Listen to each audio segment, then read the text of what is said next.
ओम गुरु गोविंदाय नमः। सिद्धार्थ भक्तिर नुआ कार्यक्रम भक्ति पथ को आपण मान को स्वागत।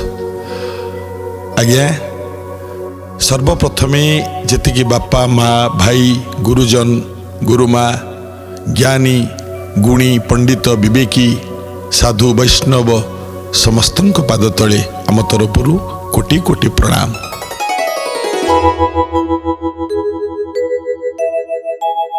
आमर चली जगतगुरु शंकराचार्य कथा। आज्ञा माने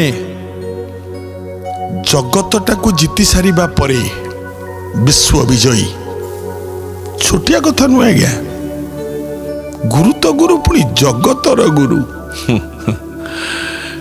छोटिया कथा नुह। केड़े बड़ ज्ञानी भगवान शंकरंकर अवतार।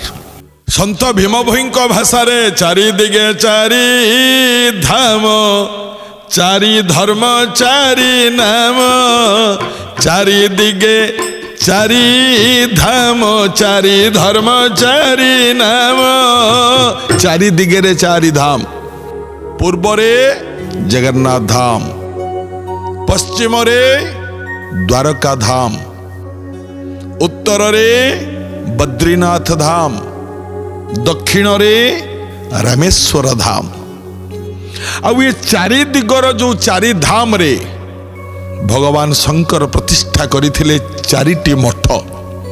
पुरी रे गोवर्धन मठ बा पीठ एवं आउ जो तीन दिग रहिला तीनोटी मठ, द्वारिका मठ, श्रृंगेरी मठ, जोशी मठ, एमती चारोटी मठ स्थापना कले। जो चारोटी मठ ए पर्यंत मध्य जगत गुरुंकर स्मारकी बहन करे। ए पर्यंत केते कौन थिला तांको पाखरे, कौन कौन गुण थिला तांको पाखरे। आज्ञा आमे समस्ते चिंता करूचंदी आजिकाली बापा माँ माने आमर जदि पुओटीए हैला आम पुओटी भल पाठ पढ़ू, गुड़े पाठ पढ़ू, ए सकाळु से इंग्लिश मीडियम स्कूल जाऊ, सेटू पाठ पढ़ू, ता निज शरीर ओजन जेतिकी से जो बैगटा कांधे थब ता ओजन ता दिगुणा ताकू धरी से स्कूल जाऊ, जहाँ करू पाठ पढ़ू। मो पुओ डाक्तर हो, इंजीनियर हो, अमेरिका जाऊ, अमेरिका रे पाठ पढ़ू। मु छाती रे चापड़ा मारी कहि मो पुओ अमेरिका रे पाठ पढ़ुची, किछि लाभ नाही। आज्ञा आपण माने पुओटीए जन्म करचंदी कोन पई? बुढ़ा बुढ़ी काले आम पाखे रम सेवा कर। देखु केते बुढ़ा बुढ़ी अच्छा पुओ मैंने पाखक भी जाऊना, घरे थाईकी तो पचारूना से कथा कौन कह। आज्ञा घरे थाईकी भी बापा माँ को अलोड़ा। आजिकल जुग से सभ्यता से मु जड़े लोक पचारि। आज्ञा बोले बापा घरे किए किए अच्छा? सी लोकटी कहला घरे मो स्त्री अच्छी, मोर जोड़िए झी आ जोड़िए पुओ।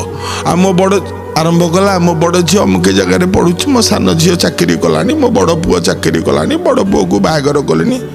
सबू छुआ मान कथा कही सारा पर मुझे बाबू तुम बापा माँ कह हाँ बापा माँ अच्छा कहीं तुम अध घंटा है तुम छुआ पिला कहानी गपी चलीच, तुम बापा माँ अच्छा बोली टे कहूना। सी कौन कि आज्ञा सी बापांकर गोड़ हाथ चलुनी, मार भी गोड़ हाथ चलुनी, सी दीटा रूम रे पढ़ुं। बोले हो दीटा रूम रे दिहाकर गोड़ हाथ चलुनी बोली तुम तुम मनीष भितर गणना भी करूना बोधे परिवार भितर नुहे। बापा केड़े दुखदायक कथा देखिले आज्ञा, केड़े दुखदायक कथा नहीं। ये जगतगुरु शंकराचार्य देखंतु एते निष्कपट एते सरल हृदय, जी जहा दिए जी जहा कहले मध्य सही किछि का कहंतिनी। एते मठ स्थापन कले। एडे बड़ ज्ञानी माँ सरस्वती की बागबादिनी बीणा पाणी की जी ज्ञान माध्यम रे परास्त कर दे पारले। से कौन छोटिया है? किंतु दिने कौन हैला जड़े लोक आनी चिंता कला कहला अच्छा समस्त तो कहते शंकराचार्य जहाँ जहाँ कहले भी जहाँ देले ग्रहण करेंगे, जहाँ कहले किसी कहबेनी। जो माने साधु सन्थ लोक जो माने ज्ञानी लोक से जिते रागिले मध्य से माने रागंतिनी। हैं क्रोध को माने करती? आज्ञा क्रोध राग को माने करती ना छोट छुआ माने अबुझा मूर्ख एमाने रागंती बा क्रोध करती।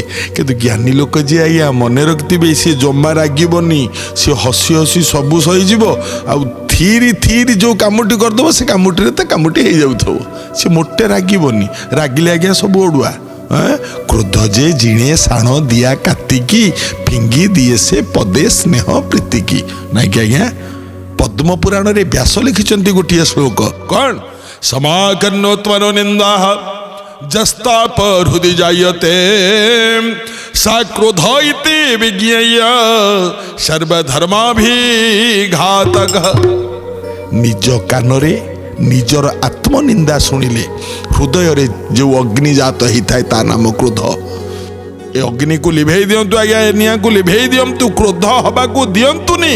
ଗୋଟିଏ ଲୋକ ଭାବିଲା ଏ ଶଙ୍କରାଚାର୍ଯ୍ୟ ତ ମୋଟେ ରାଗନ୍ତିନି, ଦେଖିବା ଦେଖିବା କେମିତି ରାଗିବେନି। କଲା କ'ଣ? କିଛି ମଦ ଆଉ କିଛି ମାଂସ, ଯୋଉଟା ସାଧୁଙ୍କର ଘୋର ବିରୋଧ।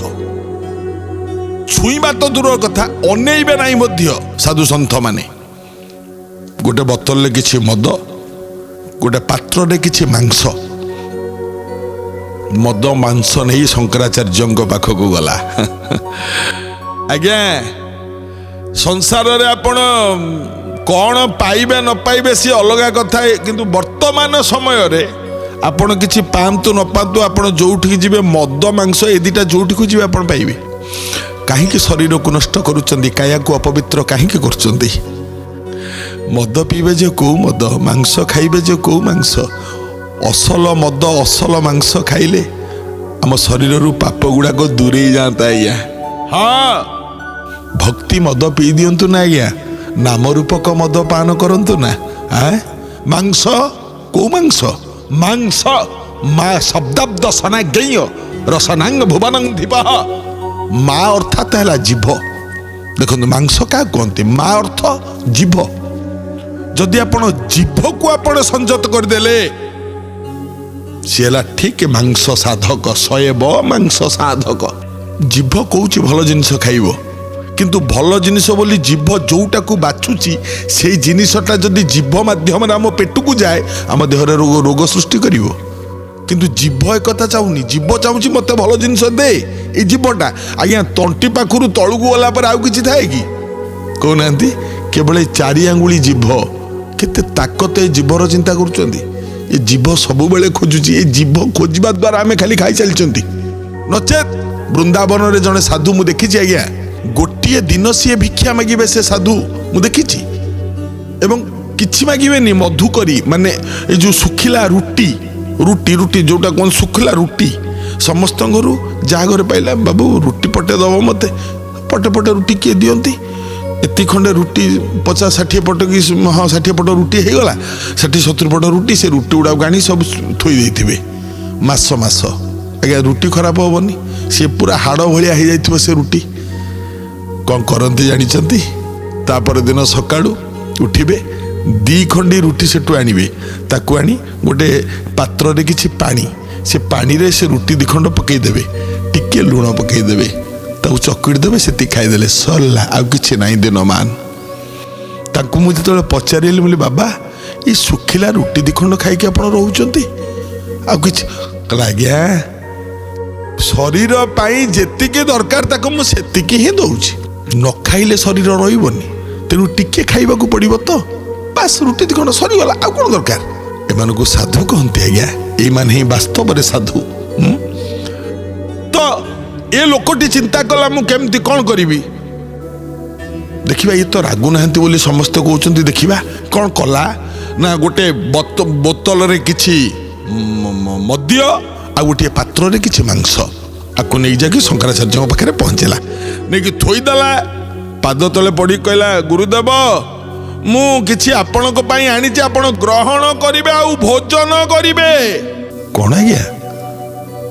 ଜଗତଗୁରୁ ଶଙ୍କରାଚାର୍ଯ୍ୟ ଏଡ଼େ ଜ୍ଞାନୀ, ଏଡ଼େ ଗୁଣୀ ମହାପୁରୁଷ, ଶିବଙ୍କର ଅବତାର, ରୁଦ୍ରାବତାର। ଭକ୍ତକୁ ତ ଫେରେଇ ପାରିବେନି ନା, କହିପାରିବେନି ତ ମୁଁ ତମ ଜିନିଷ ଗ୍ରହଣ କରିବିନି ବୋଲି। ଗ୍ରହଣ କରିବେ ନା, ନିଶ୍ଚିତ ଗ୍ରହଣ କରିବେ। ଗ୍ରହଣ କରିବେ ମାନେ ମଦ୍ୟପାନ କରିବେ, ମାଂସ ଭକ୍ଷଣ କରିବେ, ସତରେ କରିବେ।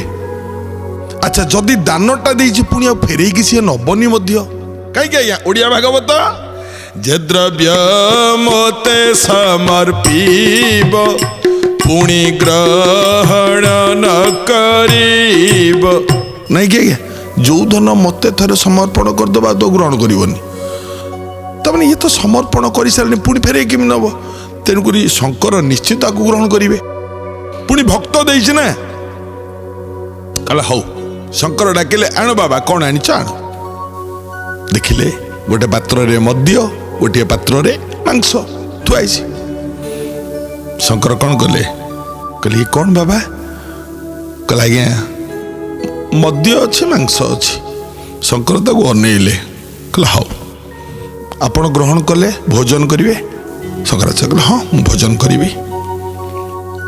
कले कौन शंकराचार्य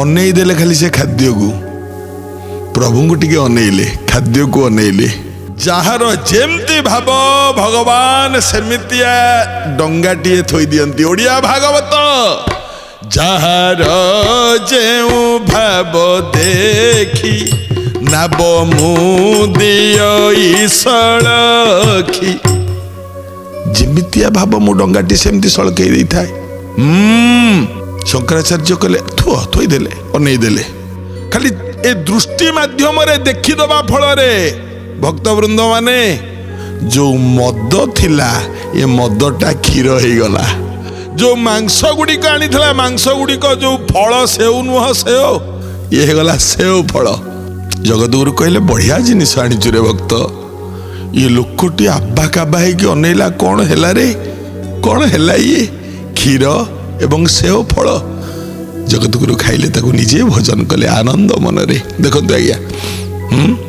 जी जहा मागमती मध्य दे दियंती शंकराचार्य हाँ गोटे भल कथा आपण मान को कहूँ गोटे कापालिक आज्ञा कापालिक क्या कौन जानती जो माने चंडी दुर्गा एमान साधन करती दश महाविद्या काली तारा महाविद्या षोड़शी भुवनेश्वरी भैरवी छिन्नमस्ता च विद्या धूमावती तथा बगला सिद्ध विद्या च मातंगी कमलात्मिका एतादश महाविद्या सिद्ध विद्या प्रकृतिता जो माने दश महाविद्या साधन करती एवं साधन करिबा भितरे जो माने नै कि बलि चढ़ाती एवं जो माने बाम मार्गी पूजा करती बाम मार्गी पूजा चामुंडा पूजा तो आपणकर माने कौन प्रेत पूजा प्रेत तत्व यही सब जो माने करती से कहती कापालिक गोटे कापालिक मने मने भाविला आ शंकर बहुत बहुत जोरे बिगिड़ी गला कारण ये वेदांत दर्शन कथा कहते शंकराचार्य किंतु ये माने तो बाम मार्गी ना ये माने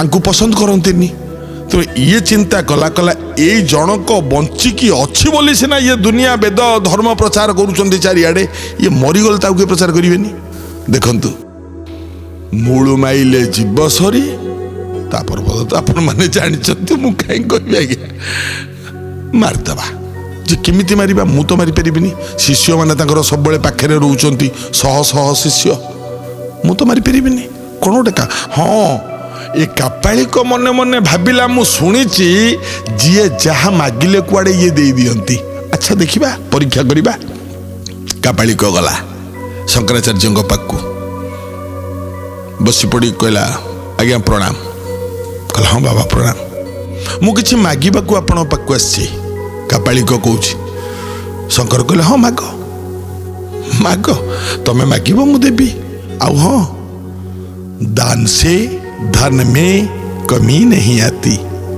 मन रखिथिबे जो जो जिनिसटा आपण दान करिवे सेटा निश्चित बढ़िबो संसार रे एमिति गोटिए लोकर नाम मते आपण माने कहि परिबे नाही जो लोक दान देई देई निजे कांगाळ हे जाईची गोटे लोक नाम मते कहि परिबे नै आपण जिए दानी तार बढ़ीची ही बढ़ीची दान जहा दान करिबा बढ़िबो सुना जदि कागु दान करिवे सुना बढ़िबो टंका जदि क्या दान करेंगे टंका बढ़ो जदि क्या गाली दान करेंगे गाली बढ़ो कि आपन तो चारिपद गाली देले सी आप 8 पद दबना गाली बढ़ला ना कमिबो कि आज्ञा जो चीज दान करोगे वो जरूर बढ़ेगा कभी घटता नहीं हाँ तेणु चिंता कला मने मने कापालिक कहूँ कहला मु शुणी काले तुम दान बहुत कर शंकराचार्य कहले मु तो भिकारी मु कौन दान करी अरे मु कौन दान करी किंतु मो पाखे जहाँ थी तुम जब माग मुदेदेवी।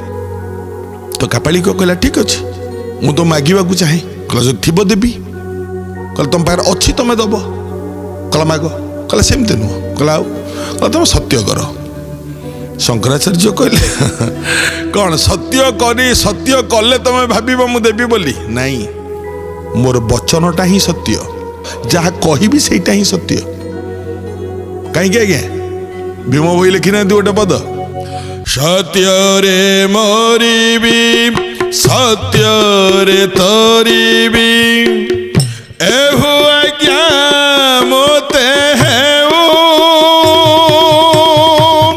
भणे भीम भोई ए मार्त्य मंडले जस जस रहू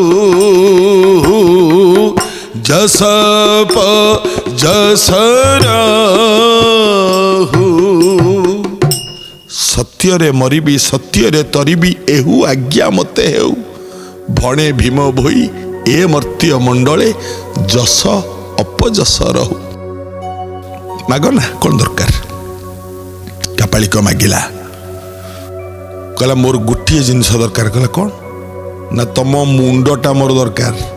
देखंतु शंकर अनेले कापालिक को हसिले टिके कहला ओहो मो मुंड नब ना हाँ ठीक अच्छे किंतु एबे नुह तुम भावुच बर्तमान देखईदेवी तुम मो मुंड हाणी नहीं जीव नाई बर्तमान जदि मते तुम मो मुंड मते हाणी के मुंड नियो मो शिष्य माने तुमको मारदेवे तुम नहीं पारबनी तुम तो मते मारदेला पर मो शिष्य मैंने तुमको मारदेवे लाभ कौन पाइब।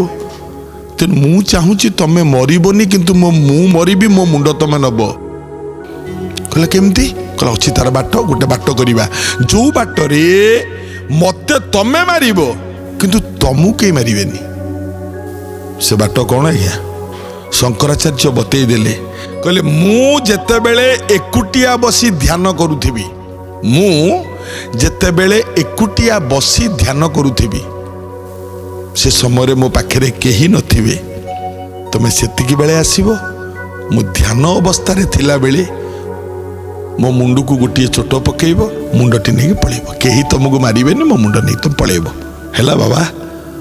कापालिया कहला ठीक अच्छे फेरी आसला कापाली को तापरे जितेबले ठीक ध्यान समय जितेबले बसचंती शंकराचार्य कापाली को सियाड़ू आसला अनेदेला कहीं कुआड़े ना उठेला खड़ग मुंडटा जितेबले हाणिबा आज्ञा शंकराचार्य भली देवता ए कापाली को हाणीदेव दुनिया रे धर्म रहिबो तो जितेबले खड़ग उठेइचे हाणिबो बोली शंकराचार्य प्रिय शिष्य पद्मपाद जी आज्ञा पानी रे चली गले पद्म फूल फुटीगला से दिन ना होता पद्मपाद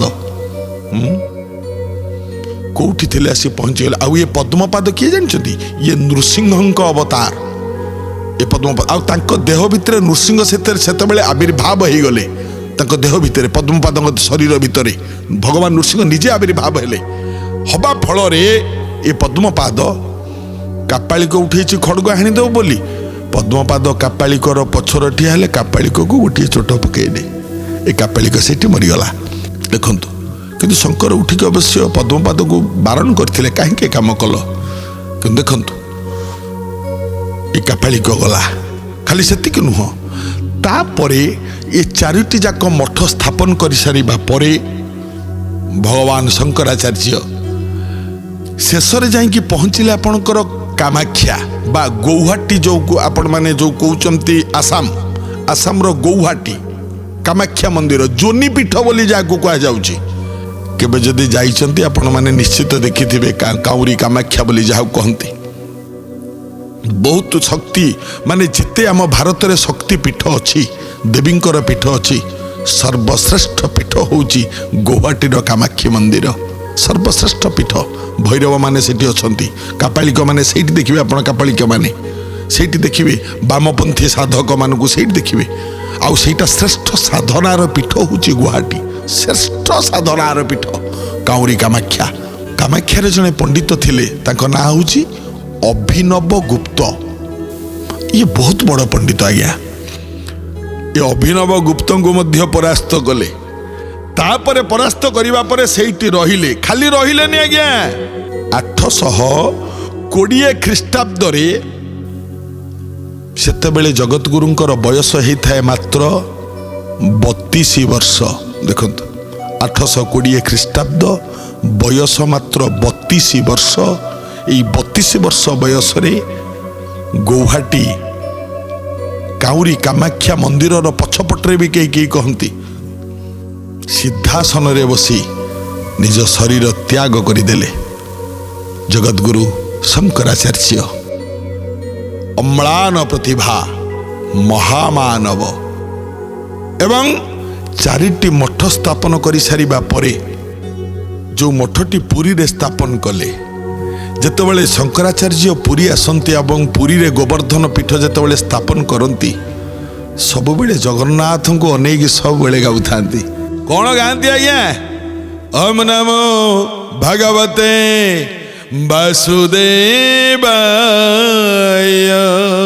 गाउचंती सबुबेले ओम नमो भगवते वासुदेवाय ओम नमो भगवते वासुदेवाय वासुदेवाय नंद नंदनाय वासुदेवाय नंद नंदनाय ओम नमो भगवते वासुदेवाय ओम नमो भगवते वासुदेवाय हाथ जोड़ी की कहले कदाचित कालंदी तट विपिन संगीत गर्भ मुदा भीरी नारी बदल कमला स्वाद मधुप रमा शंभु ब्रह्मा सुरपति गणेशार्चित पदो जगन्नाथ स्वामी नयन पथगामी भवत में शंकराचार्य गाई जगन्नाथ महाप्रभु सामने ठिया है गोवर्धन पीठ स्थापन है एवं गोवर्धन पीठ पूज्य माने सेठी अछंती एवं